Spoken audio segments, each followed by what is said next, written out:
Hey y'all, Coach in the Fight here, talking about the Abraham Accord. It's about 11 o'clock here, Central Standard Time, about 11:30, which means that they've already signed the Abraham Accord into law, and I haven't been able to check it out because I've been working on this video, but I'm sure there's hundreds and hundreds of videos out there related to the Abraham Accord.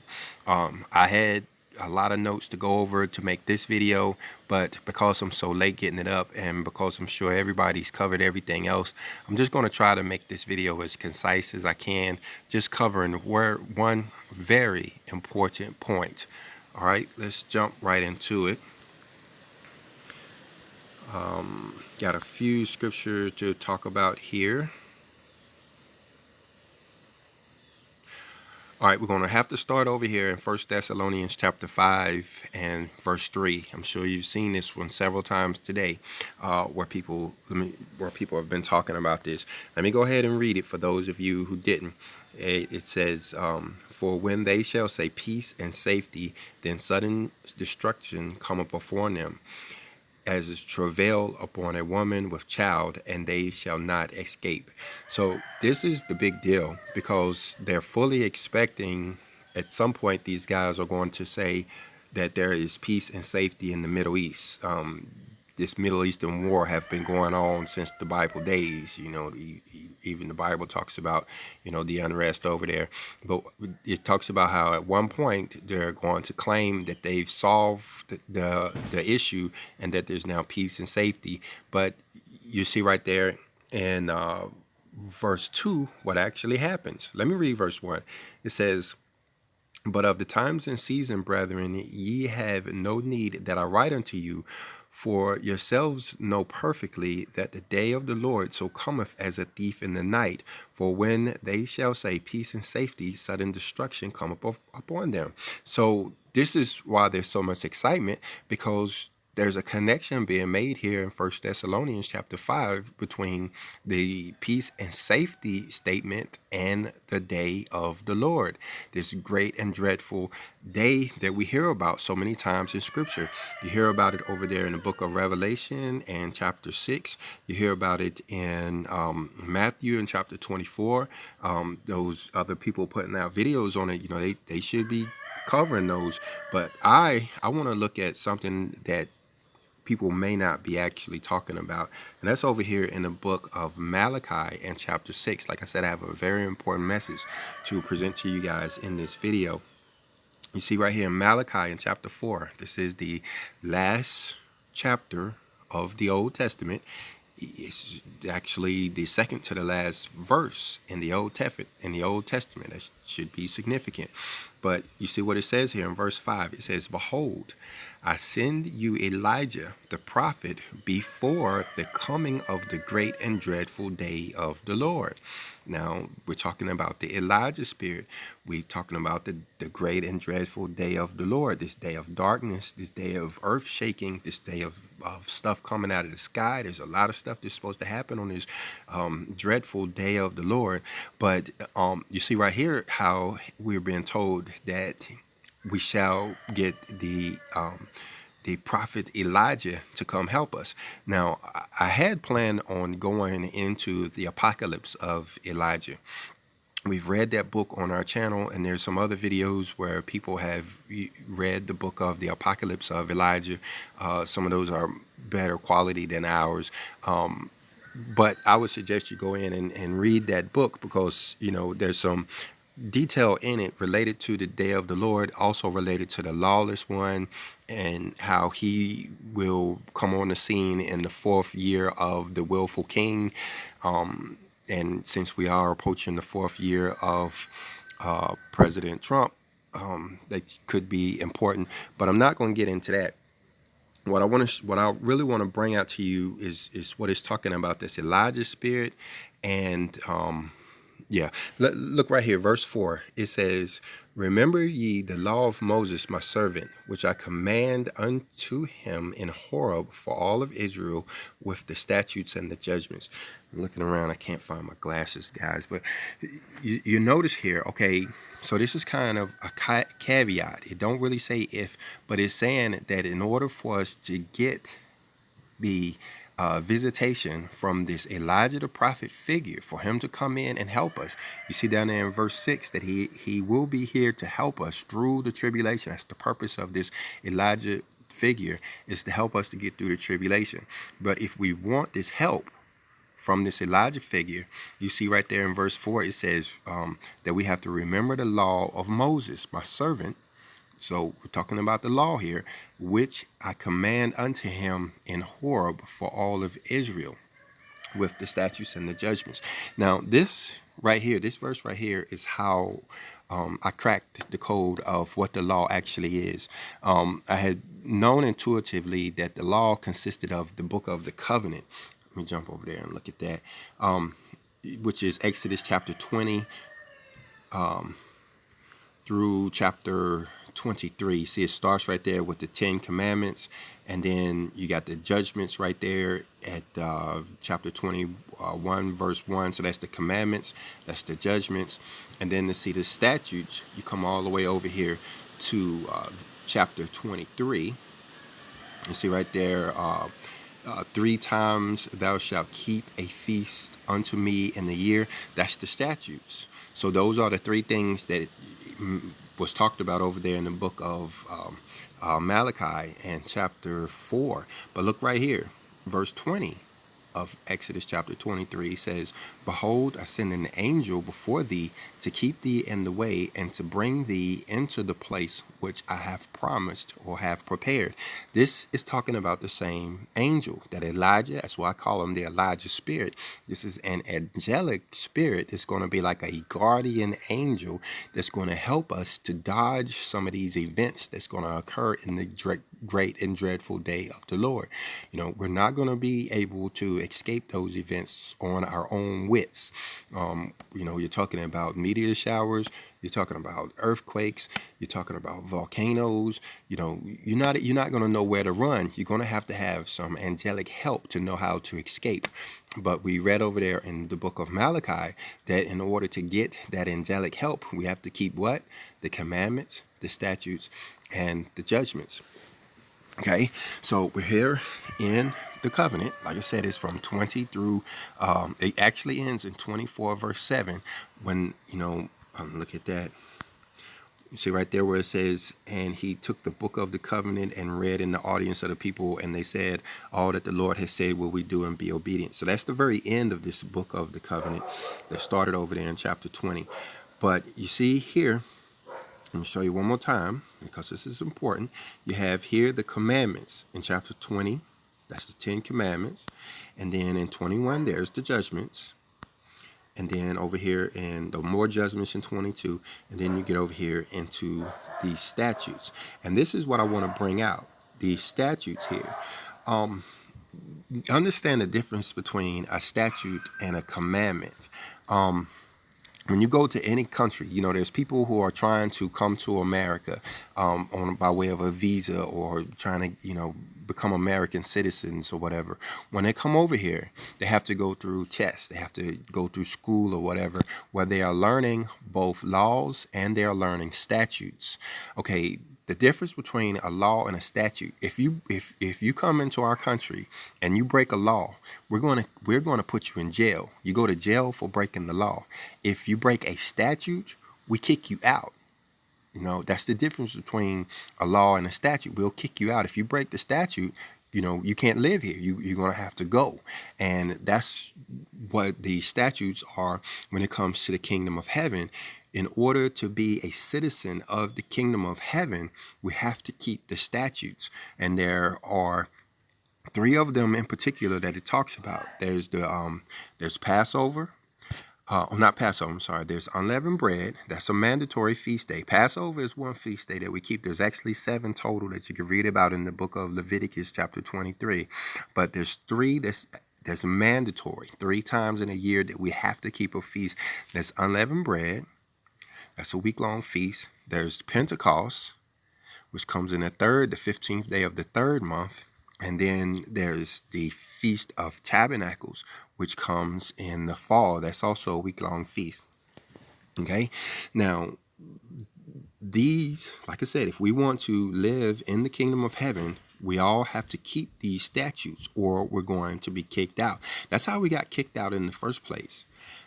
When the Emperor Constantine came and took over the church back there in 312. You remember the Crusades. One of the things those crusaders did was went into the communities, the local communities of believers and disciples and followers of Christ, and they basically forced them through killing them, pillaging, raping. They forced them to stop keeping these 3 feasts that are being talked about here, and that's why you don't hear about them anymore. That was part of what the Catholic Church did, is they forced them to stop keeping those feast days. That's why they say we live in the church age now. That's not a good thing. We live in the church age because it was the Catholic Church that not only got us away from those statutes, but then instituted his own statutes and replaced them. So instead of doing tabernacles, we do Christmas. And instead of doing unleavened bread, we do Easter kind of deal. And I forgot which one corresponds with Pentecost, but it's still another pagan holiday that's being substituted. And, we can get into details on how the mark of the Father is the keeping of those feast days, which mathematical association means not keeping those feast days or keeping the pagan holidays gives you the mark of the beast. But we'll save that for another class. Then this one, we want to focus in on these statutes, because look over here in the book of Daniel, chapter 9 and verse 27. It says, "And he shall confirm the covenant with many for 1 week." Now this requires a higher level of understanding, so I may have to slow down here a little bit. We cover it in other videos. This covenant building that he's talking about here in the book of Daniel chapter 9 is a covenant that's being established with the Father's people. He started this way back over there with the 12 disciples. That's why it says down there in the midst of the week, it's like a half a week that he started this covenant building period, but halfway through it, the covenant building stopped. So it was 3.5 years that those disciples were out there in the wilderness with the Messiah, learning how to live within the covenant, learning the commandments, learning the statutes, learning the judgments. And then he was cut off. It was stopped. He was killed. The Messiah was killed after 3.5 years. Well, fast forward all the way up to 2017. You have the second half of this 3.5 year period taking place. That's why many people after the year 2017 started actually being mindful of spiritual things. People, a lot of people start, thinking about the rapture and start thinking about, but a lot of other people start thinking about feast days, and they have learned to start keeping these feast days. And for this past 3.5 years, like I said, it started right there in about 2017. We have been learning to live within these statutes again, learning to keep these statutes again, and the commandments and the judgments. And that's what it means by it confirms the covenant for 1 week, right? So that's the reason why I bring this up, is because we're right here at the end of this week. Whether it started in 2017, whether it started in 2014. Remember that tetrad, those 4 blood moons that fell on the feast days? Those were a kind of a heads up, letting people know, that, we were in this covenant building period. There is some debate whether it actually started in 2017 with the 3.5 years, or whether the 7 years actually started in 2014. But either way, whether it started in 2017, 2014, it actually ends in 2020. That's the purpose of this message, guys, is that we are right here at the end of this covenant building period with these fall feast days of the year 2020. We're talking about Rosh Hashanah, which is the memorial blowing the trumpets. We're talking about the Day of Atonement, or Yom Kippur, but most importantly, the week-long mandatory feast of Tabernacles. We have to keep these feast days if we want to have this angelic help to survive the tribulation, and if we want to go on to live in what's called the kingdom of heaven. We have to perform these holy days. We have to do them according to what the scripture says. You can read about it over there in Leviticus chapter 23, starting in about verse 23, where it talks about the fall feast days. This is it is only when we start to keep these feast days can we say that we are candidates for the kingdom of heaven, because that's how you know you are among his people, is if you keep his feast days. That's how you know if you are a prophet of Baal or a child of Baal, is if you keep Baal's feast days. Baal has feast days too. We call them Christmas. We call them Easter. We call them Halloween. They're scattered all over the calendar. There's about 8 pagan holidays on the calendar. You can look it up.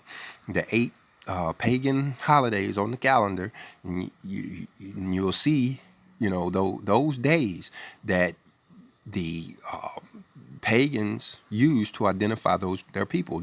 If you don't keep those holidays, you're not of that pagan group or whatever. I don't want to call it a religion. It is kind of religion.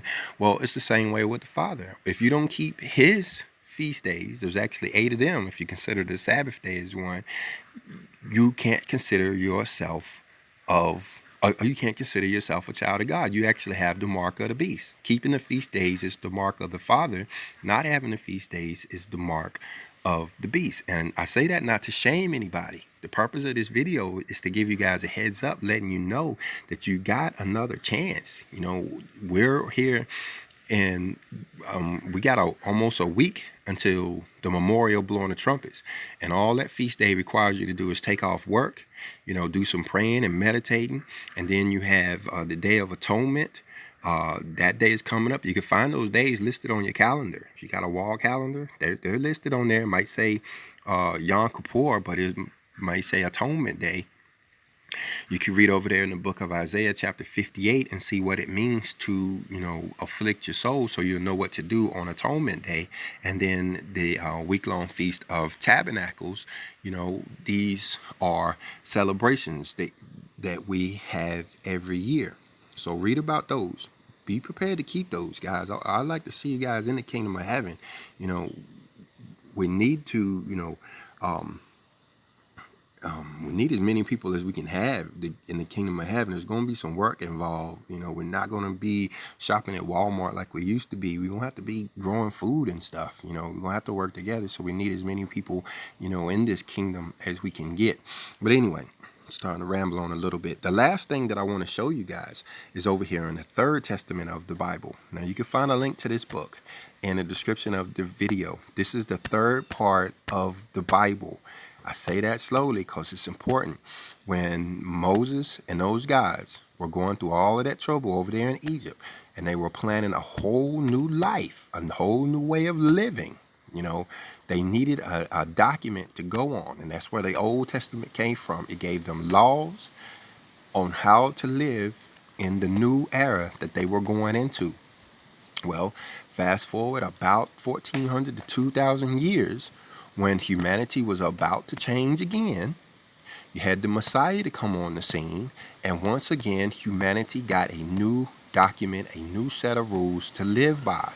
Well, fast forward this 2,000 years again, and now that we're about to go through this tribulation, same way it was over there in Egypt with all of that trouble going on in the world, and we're going into the millennial age, which is a new way of living.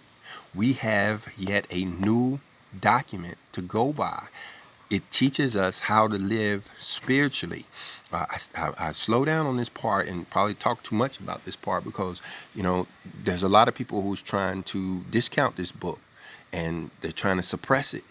They're trying to, act like it's not real or whatever. I look on YouTube, and it appears as though I'm still the only one teaching this book on YouTube. Nobody else is doing any classes except coaching the fight on the Third Testament of the Bible. But anybody who has read this book, read any part of this book, will tell you that this is necessary. This information, this doctrine in this book is necessary for anybody that's planning on living in the millennial age. If they're planning on being in the kingdom of heaven, they know and they love this book.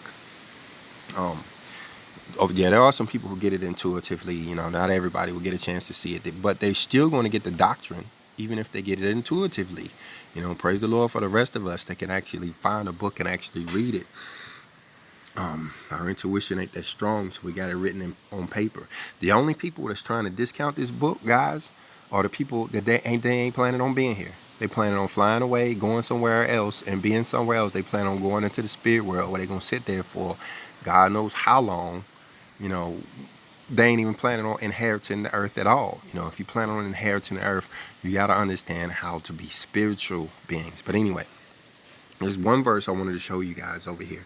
And this is verse 7 from chapter 55 of the Third Testament of the Bible. Chapter 55 is kind of like the book of Revelation. It talks about all of the apocalyptical events, earthquakes and wars and pestilences, and all of that stuff is covered in this chapter here. But I want to point out this part right here because it's in line with what we've been talking about as far as this day of the Lord, this covenant building period, and this Elijah spirit. You see right here where it says, when those chosen by me find themselves reunited round my law, the earth and the stars will be shaken, and in the sky there will be signs, because at that instant the voice of the divine spirit, surrounded by the spirits of the just,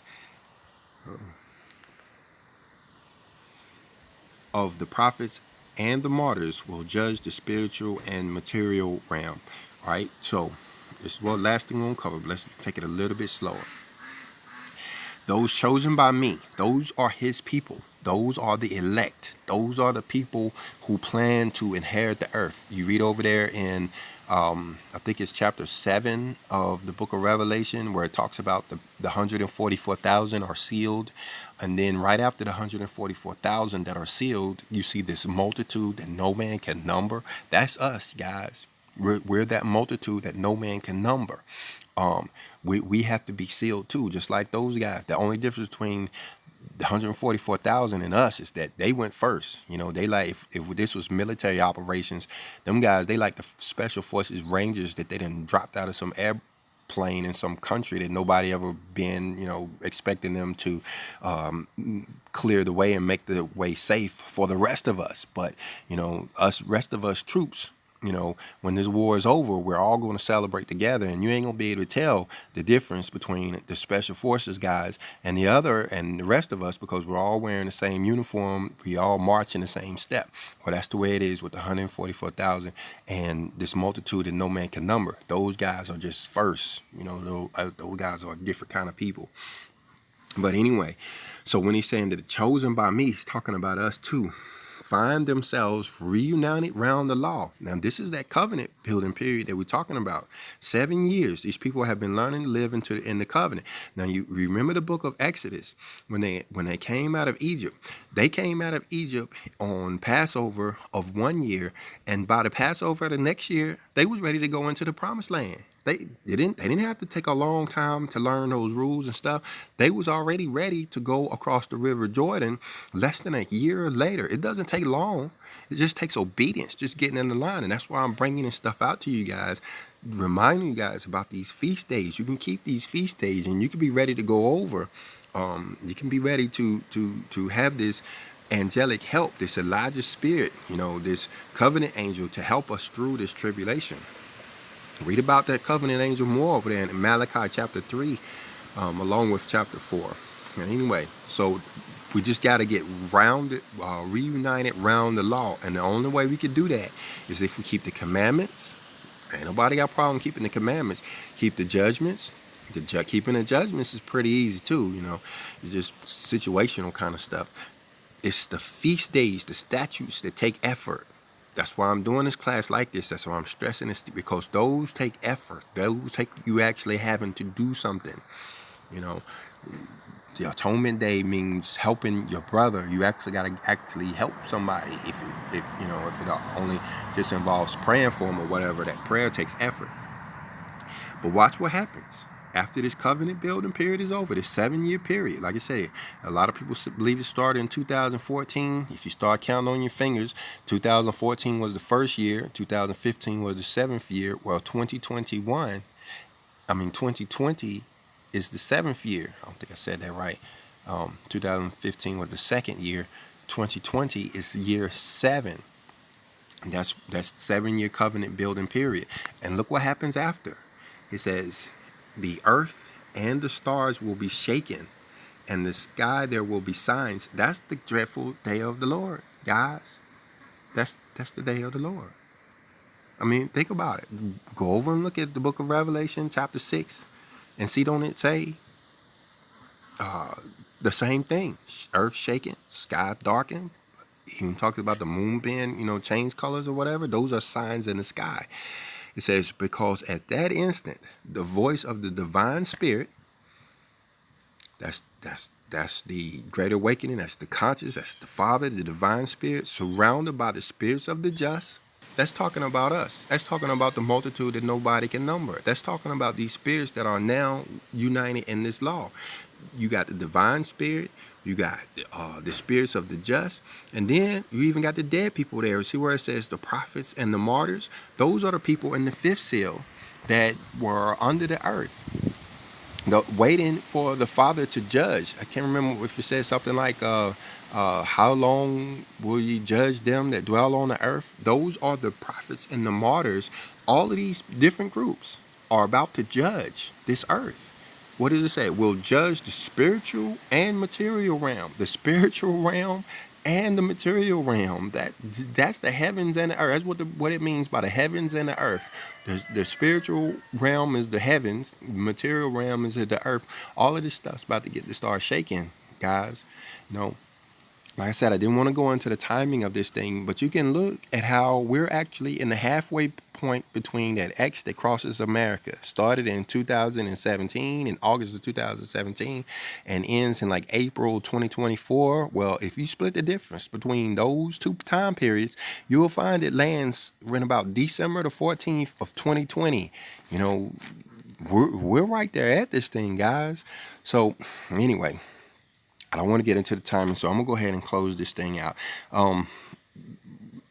Keep the feast days, guys. Do those feasts. Don't be playing around, listening to them lawless ones, people that don't keep the law. They're the lawless ones. They try to convince you that you're not supposed to be keeping those feast days, guys. They want you in the same boat with them. They want you going down with them. You know what I mean? The thieves stick together, and they band together like thieves over there, and they trying to get you to go with them. So anyway, if you got something out of this video, go ahead and hit the like button. If you didn't, hit the dislike button. But leave us a comment either way. And shalom.